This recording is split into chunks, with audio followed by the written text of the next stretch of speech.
Welcome to Life by Design. I'm your host, Robyne, and I am thrilled to welcome you to this space for real conversations about how we live, how we show up day in and day out, because the quality of our life is shaped by our habits. What we do in ordinary time allows us to be extraordinary. We can unpack what it takes to truly live well and be well in real life. Welcome to Life by Design. And I'm just so excited that you're here.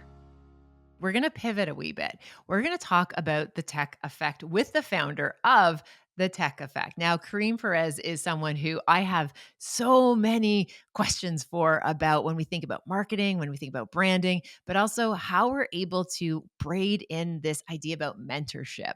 What should we be looking for? What questions should we ask? And what tools can help us get clarity on that very question. So please join me for this episode with Kareem. I hope you enjoy it as much as I enjoyed interviewing him, and I look forward to hearing your thoughts on this episode. Thanks for tuning in. And without further ado, here's Kareem Perez on all things marketing and mentoring.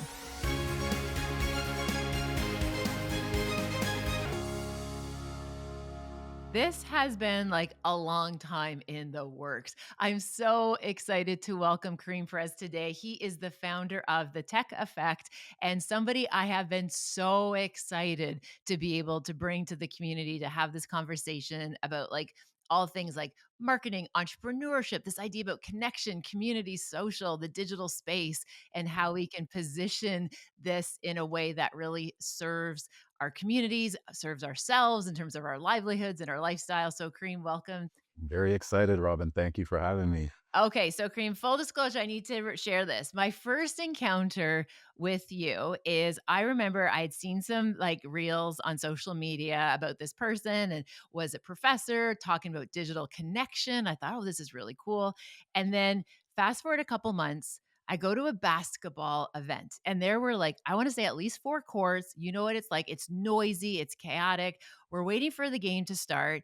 And I look over and all the parents and the supporters are on their phones. And then there's one dude who's reading a book. Like, I mean, like a paper book. And I was like, who is that person? And then all of a sudden all these dots start to connecting. And I'm like, oh my gosh, that's the tech effect guy. And then, oh my gosh, that happens to be KJ's dad. And let's just hold space that you have one heck of a baller in your household. He is Appreciate it. So do you. so So do you. so skilled. But I couldn't believe this little moment where I'm like, it's the Tech Effect founder, and he's reading a book at a basketball game. And sure enough, our boys end up getting to play on a team together for a season, and now we are here. Yeah, amazing, amazing. Yeah, really interesting that you mentioned that. I don't know if you remember the book. I'm not sure I do, but um, I would walk around with the book, obviously, to read and stay up to date. But I always made that connection in my head as well, where it's everybody's on their phone, and to Yes. stay off my phone, I'm just gonna walk around with a paper book. Also, I would walk around with specific books, and people would ask me, Yeah. like, "Oh, what is this about?" and spark up a conversation. So, back to what you said about connection, I always felt that was like a connection point too, where sometimes I would not necessarily like hold it in the air, but I would have the cover like Yeah. visible Yeah. to see like, yeah, people would be like, "Hey, what are you reading? Like, what's it about?" And that would spark like a whole conversation. Which I love, and what I remember, it was like you stood out, right? Like, you stood out because you were doing something totally different, and when I realized, I'm like, "That's the tech effect guy. This is the digital guy, and he's reading a paper book." Like, I just love that Mm, for me, there was this for tension sure. about, like, you're the social media person, and here you are. So, for folks who haven't had a chance yet to check out your app and your materials, can you give them just a little bit of a snapshot of the work that you do and how you show up in community? Yeah, appreciate it. So, I have a background in digital marketing, working for digital marketing agencies for the past, decade. And part of that was seeing the transformation that digital technology has caused in the workplace, in the career, in the careers of a lot of people. So I started the Tech Effect as a way to bridge the gap for people within the industry who were Mhm. looking for talent, Yes. because they knew they needed people, but they were a little bit confused in terms of who's the right fit. Yeah. Things are changing so fast. And then on the flip side, there's a lot of people who are interested in joining the industry and getting into it. So I started the Tech Effect as a community meetup point, a education piece where people can connect. And then it blossomed into workshops, teaching at the university level, and having events to just bring people together. Yeah, I absolutely love that because what I see is it's like the heart of entrepreneurship where here you are, you see something on the horizon and say, "Hey, I know a lot about this and I can be this conduit to set people up for success." And you're helping other people do that, and in exchange like this is what you get to do. And I love how you're setting up this for other people to onboard into a place where maybe they weren't quite sure where do they even start.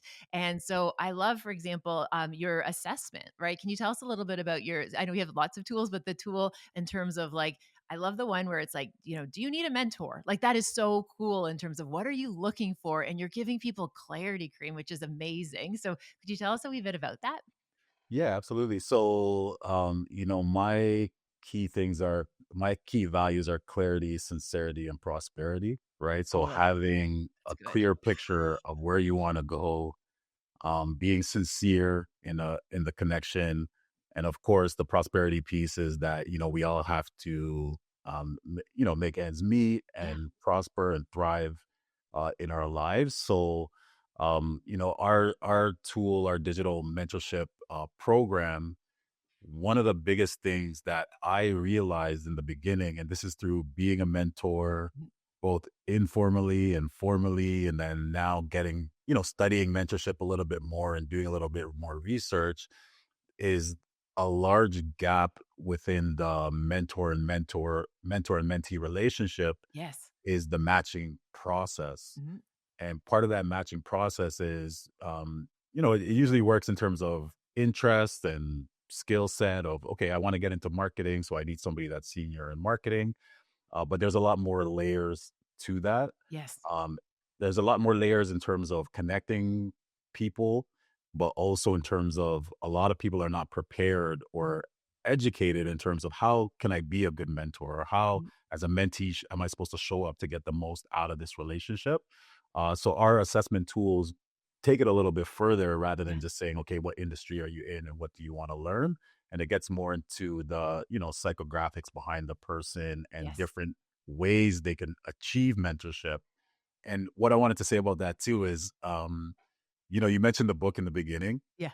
and in our first conversation, when you told me you had a few books, that's what really caught my attention, because Yeah. here I was reading and you said, okay, well, I actually wrote a couple books. Yeah. But I've been working on a book based on mentorship, and just the fact that the perception of what it is has developed so much over time, Mhm. and there's really so many variations of mentorship rather than the traditional senior person helping a junior person. Yes. There's group mentorship, there's reciprocal benefits for both the mentor and the mentee. So these are the things that we explore in our assessment and, educate both mentors and mentees of how, if you're going to enter a relationship, this is how you get the most out of it. Yes.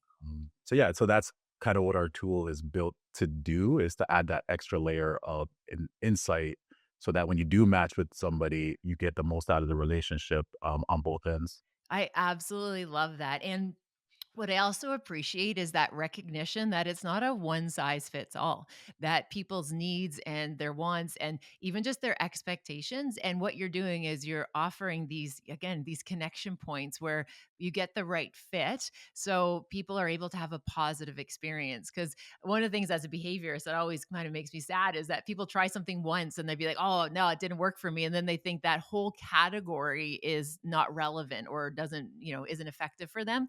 And what you're doing is really like building and setting up this as a successful point where you're giving people the language to be able to say, this is what I'm looking for. And you're allowing people to establish these expectations and the reciprocity, right? Like I love how it goes both ways. And we both know that, often the mentor benefits so much more than the mentee does, or in a different way. And one of the places of clarification that I would so appreciate if you could help me understand is there a difference or what is the difference between like mentoring and mentorship and perhaps coaching. And what we see and what we talk about is kind of that traditional coaching model where people in a field might reach out for a coach to be able to help them. Can you help me understand the difference? Or maybe there isn't a difference, whatever that might look like. Yeah, this is something that I've been exploring a lot more because, in my initial stages of mentorship and research, and it's not necessarily that I didn't know the difference, but Yeah. I wasn't very clear on Yeah. where that separation happens. So the mentor as a mentor, your goal and your role is to really provide that support and guidance. Yes. So you're there as a sounding board, you're there as, somebody who has been down that path before, but you're really not necessarily providing actionable steps or like that coaching element. So Right. you're providing suggestions, you're providing direction, but it's really up to the mentee to kind of Yeah. decide, okay, which way am I going to take and how am I going to get there? So you're almost providing that clarity. Right. Whereas with the coaching, you're actually providing tools and specific direction of how they can improve in specific areas. So you're pretty much taking it a little bit of a step further Yes. and working more intimately with them to understand how they can develop in a specific area. So I think it's a little bit blurred. Yeah. And what's actually interesting is that this conversation has come up recently in a conversation that I had with somebody who I interviewed because there's also sponsorship as well. Right. Yes. You Yeah. have the sponsor. So what I realized in that conversation is that a lot of times when I have a mentee, they might be looking for coaching from me and they might be looking from sponsorship. Right. And I had to reflect to understand where those transition points were. Yes. And a lot of times I didn't realize that, Yes. so they would come and say, "Hey, I want you to mentor," and I would kind of provide guidance and direction, but they would really be wanting me to sponsor them and get them Yes. into an opportunity. Yes. But this goes back to what we were saying about the assessment and the clarity. It's Mhm. having the language and the insight of what those differences are is like night and day in these relationships because mentorship has been kind of blurred into coaching and sponsorship, and people think it's all part of the same the same kind of world. Yes. But for me also, there's different tools and different kind of education points. If you want to become a coach, Right. there's certain type of certifications you can Yep. get or certain type of tools you can use. And what I found is a lot of times I wasn't really equipped in Mhm. those areas because I wasn't a certified coach. So it's like Fair. I'm mentoring somebody, they're looking for tools. Yeah. And of course, based on my professional experience, I can Yeah. give them information. Yes. But then when I met like certified coaches, they're like, "Oh, I got a tool for that Yeah. specific thing," right? So yeah, so I think that's where, that's something definitely worth exploring and Mhm. clarifying as part of this relationship. And that's part of what we talked about in the assessment is it's not necessarily are you looking for a coach or a mentor, but Yeah. based on what you're looking for, we can guide you in the right direction. Yeah, I absolutely appreciate that distinction, and you did a beautiful job showing how they're unique and they're complementary, but the outputs and the expectations are going to look different. So I very much appreciate that. And another piece, if it's okay, just to explore, I really, really, really, really love how you're talking about these tools, these systems, you're building connections, but you're not only talking about like the work, you're also talking about like how we do the work. And what I mean by that is like as, as a business owner, there's times where I'm working in the business and then there's times I'm working on the business. And what I really love about your material and your philosophy and how you show up for people is you're giving people both. Like these are the tools in the business. We know this is going to be something that's transferable. It's something that you can monetize. It's how you build a brand. But then you also bring in this element, Cream, when you're talking about how do we do this in a well way? How do we do this when we're aligned with our values? The fact that sincerity is one of your drivers. How do we prevent burnout? Like, how do we do all of this successfully, but also take care of ourselves in the meantime? And I feel like that sometimes gets lost that it has to be one or the other. And I really appreciate how you bring those together. So could you tell us just a little bit about what that looks like and maybe how you think about the mindset, the how we do the work, not just the work that we're doing? Yeah, this is definitely, a personal experience that I've had, and I've seen it in the corporate space and the mentorship space. But just like you mentioned, the transferable skills they're almost like the lowest hanging fruit, Yeah. right? I want to get into marketing. I want to work in an agency. Okay, you can learn social media. You can go to Mhm. school and learn these skills, YouTube University or whatever other way Yes. to Yeah. learn, right? There's that those transferable skills are accessible. Yes.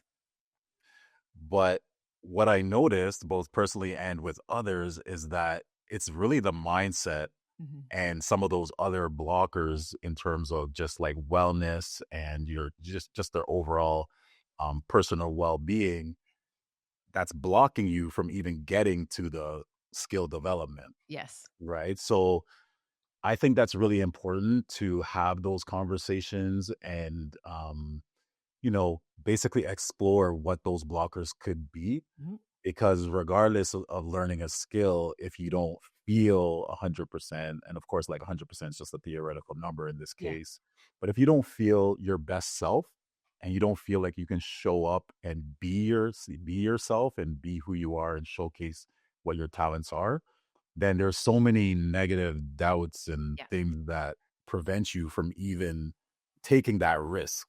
Mhm. Now, what could that risk be? That risk could be, right? So for example, one exercise I do with a lot of my mentees, I'll say, "Hey, I have a network that I've built over years. Mhm. My network is your network, so you can reach out to any person Yes. and just say, "Hey, Kareem sent me," right? Yeah. Like even if I technically never sent you to them, but Yes. you're working with me, so you can reach out to them. Mhm.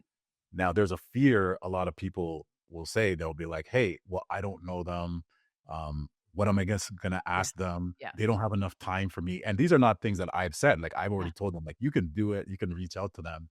But that's what I noticed is that some people will have these mental blocks and Yeah. they'll feel anxious, they'll feel stressed Mhm. to take these risks. And part of when I started the tech effect and through my experience of training and development is that um understanding that teaching the skill is one part of it, but creating an environment Mhm.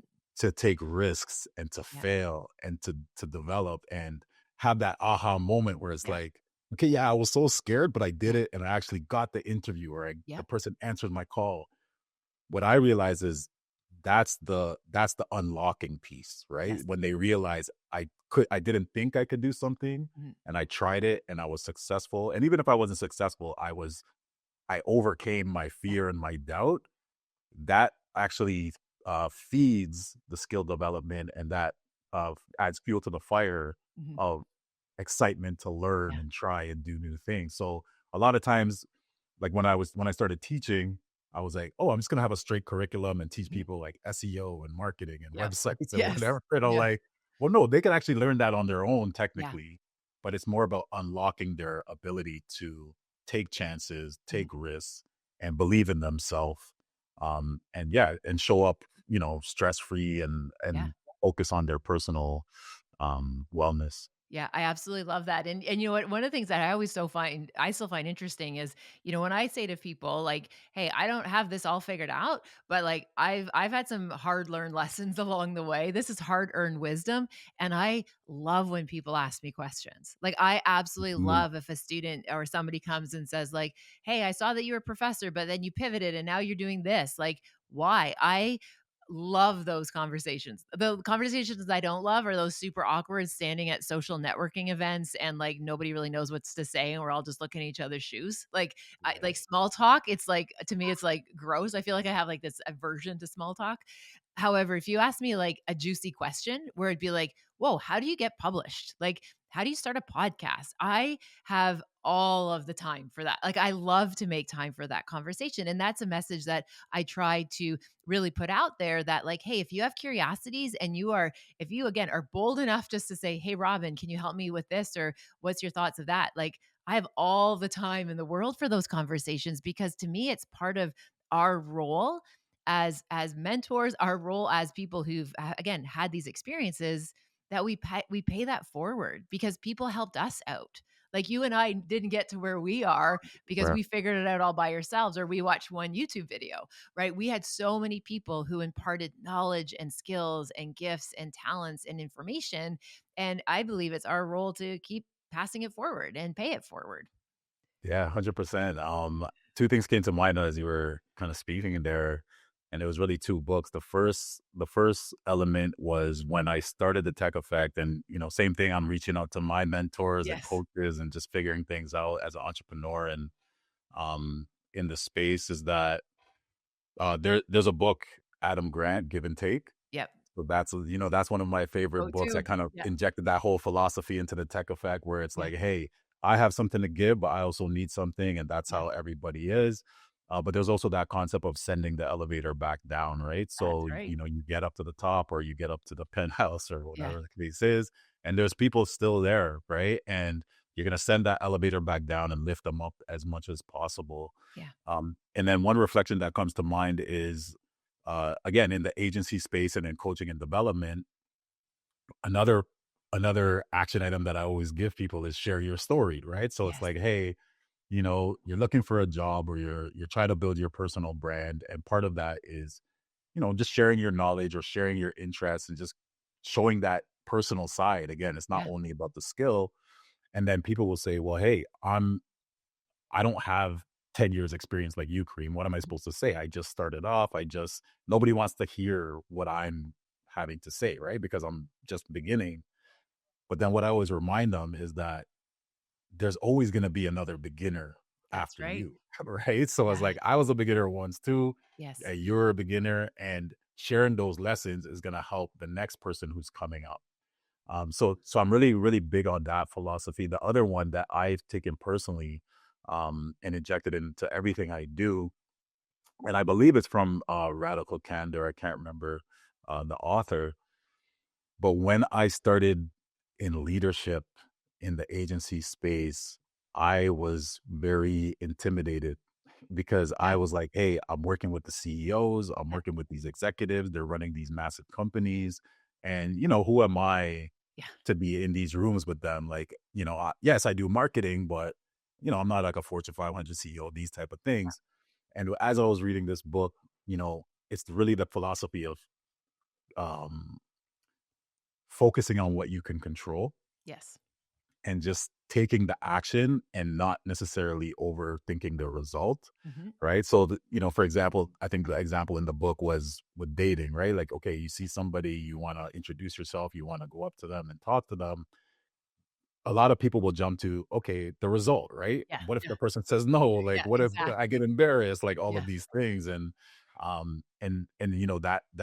that approach is really focus on what you can control. All you can do is approach that person, Yeah. share your interest or share your idea, whatever situation you're in, and however they react, that's up to them. You can't Yes. control that. So Yes. that's another big part too, where, for me, when I have something that I fear, or I feel anxious, or something that, I'm not really sure what the result will be, I just kind of remind myself, hey, you just have to show up the best Yep. you can be. You just have to prepare and do the best job you can, and let the universe take control of, the Mhm. rest. Yeah. And part of it is going back to what you mentioned around alignment, Yeah. is that I've come to the I've accepted the fact that not every situation is going to be in alignment for me, Yes. right? Yes. Not every opportunity is good for me, and that's okay, Mhm. And as I did deeper research into that, I actually kind of got mind blown, because I'm like, for two people to be aligned at the same time, same Mhm. mindset, same time frame, that's actually a blessing, Yes. So, like, Yes. for example, like, 100%. we're on this Yeah. call today, it's kinda like, okay, if you're busy, I'm busy, Yeah. you're traveling, people have lives, people have all these other things happening. So, to be able to be in alignment with somebody, whether it's personally or professionally, or is really a blessing, and it's, Mhm. like, something that doesn't happen very often. Yes. So I've made peace with the fact that, you know what, if something doesn't work out, it Mhm. just wasn't meant to be, and Yeah. that's okay. Yeah, I absolutely love that. It's kind of like, where we have that agency is with how we choose to show up, things that are within our control. And Yes. then just recognizing the things that are outside of our control that, I love that just notion, even your language around, we just make peace with that because we can drive ourselves frustrated, mad, like discouraged, like we can do a whole sort of, emotional soup on the other end of it, which we have no control over. But even just that language, if I'm choosing to make peace of it, you're holding your power. Like you're still staying in the driver's seat, which I think is so important. And I can share with you about that about personal alignment just briefly. I remember when I was navigating entrepreneurship and it was, I was leaving that secure university, all of that like structure that apparently is secure, even though you can be restructured any day. Although we have this illusion that the 9 to 5 is safe and anything outside is not safe. And I remember one of my values for me personally, it was is my faith. It's my trusting, right? Trusting that I have the skills, the gifts, and the tools, and things work in, things are working for me, and I trust this. And I remember one day thinking, oh my gosh, like I'm trying to control all these variables that are outside of my control. And I had a moment where I paused, Kareem, and I said, wait a second, if I want to show up in my values, it is actually just surrendering the outcome. If I truly want to show up in my values, I am a person who will have faith that this is going to work out if it's meant to work out.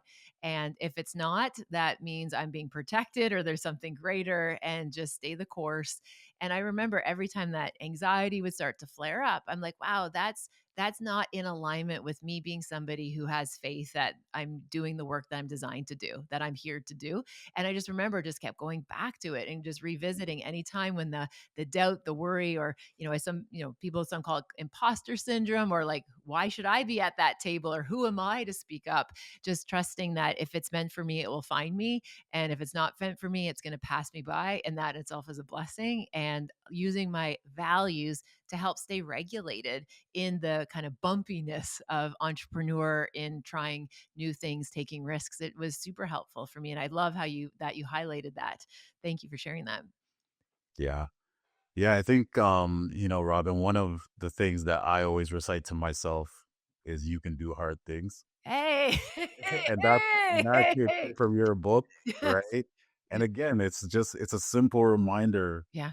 that, hey, when I feel that pressure, I feel that imposter syndrome, it's Yeah. okay. Like I can do this, I can overcome it. Yeah. Um, so thank you for that. Oh, you are so welcome. That literally makes my heart smile when I hear people say, I can do hard things. It's like, yes, you can. Green. We're designed to be able to Like I do can hard do it. things. I can Yeah, do you that. can too.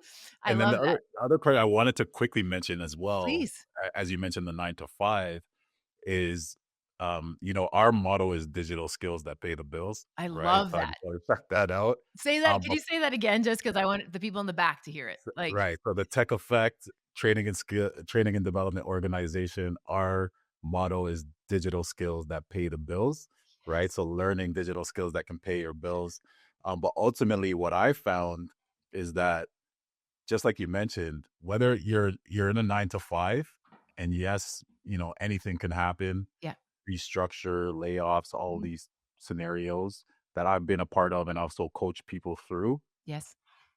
One of the biggest things that we teach is to be like, be able to earn on either way, right? So it's like, Yes. if you have a 9 to 5 opportunity and it's great, and it works, it checks all the boxes in terms of what you're looking for, there's nothing wrong with that, right? Yeah. Like that's great. It's, like you said, it's secure to a degree, it's in the field of your interest, and you have that consistent Yeah. monetary gain, right?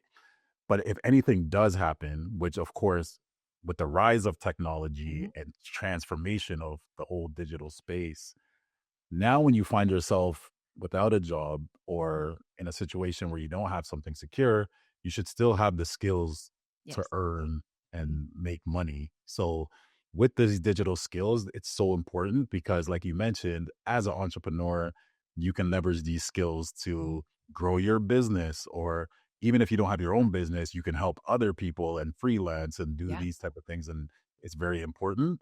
But on the flip side, if a great organization needs those skills and talents as well, you can jump in there and do the Absolutely. same. So I'm very big on that. I think that's really important, and it's very empowering to know that you have a skill that could be used in any situation. Yeah, I absolutely love that. And the thing that so sticks out for me is that notion that like our education, whatever that be in terms of self-taught, whatever those skills are, if we do formal education, those are things that nobody can take those away from us, right? Like Right. that is where we can feel emboldened, we can feel empowered, and there's enormous amounts of confidence that especially I think the young generation will be able to lean into in a world that's so unpredictable, in a world that's so uncertain that if you can do some key things and you know how to make it, as you said, how you can like pay your bills with these things, like this is amazing. Like this is how you're going to weather uncertainty and scary futures that we don't know about. But people keep telling us like AI is going to take away all our jobs. It's just like